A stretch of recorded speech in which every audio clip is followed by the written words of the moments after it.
মাননীয় স্পিকার, এটা কোন ধরনের নিয়ম, এটা কোন ধরনের অসভ্যতা? লাখো জনতার মুখে লাথি মারা হয়েছে, এই লাঠি 10 টাকা থেকে 12 টাকা নিয়ে হয়েছে।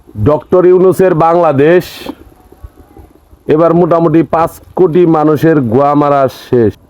বিড়ি খায় যারা, তাদের কাম এবার সারা।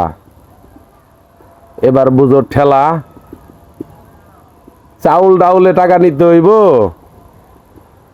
নিতে হবে না। এমন জায়গায় হাত দিছে, এবার ঠেলা সামলাও। বুঝো নাই ব্যাপারটা? আবেগ নিয়ে খেলতেছে, ইমোশনাল নিয়ে খেলতেছে, ইমোশনালি ব্ল্যাকমেল। এই দেশে সবচাইতে বর্তমান ধৈর্যশীল কারা জানেন? বিড়ি খায় যারা, ধৈর্যশীল তারা। ডক্টর ইউনূসের কত টাকা দরকার? এবার ব্যাংকে ঢুকিয়ে দিব। কিসের টাকা দিয়া? সিগারেটের টাকা দিয়া। বিশ্বের ইতিহাসে প্রথম কোন সরকার এভাবে সিগারেটের দাম বাড়ানোর ডিসিশন নিছে। যে 5 কোটি মানুষ সিগারেট খায়, তাদের কি ফ্যামিলি নাই? নাই? সেখানে খরচ লাগবে না? ভাই, প্রতিবাদ করতে পারবেন না। টেকনিকে মেরে দিছে, টেকনিক। বুঝছেন?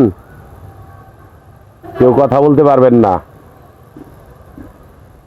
ডক্টর ইউনূস জানে বিড়ির দাম বাড়াইলে কেউ কথা বলতে পারবে না। এটাই বাস্তবতা, এটাই বাস্তবতা। যেখান থেকে এসেছিলে সেখানেই ফিরে যেতে হবে তোমাকে, মনে রাখবা। যেখান থেকে এসেছিলে সেখানেই তোমাকে ফিরে যেতে হবে। তুমি মাত্র অতিথি, 2 দিনের অতিথি তুমি। ধন্যবাদ সবাইকে। ভিডিওটা শেয়ার করবেন।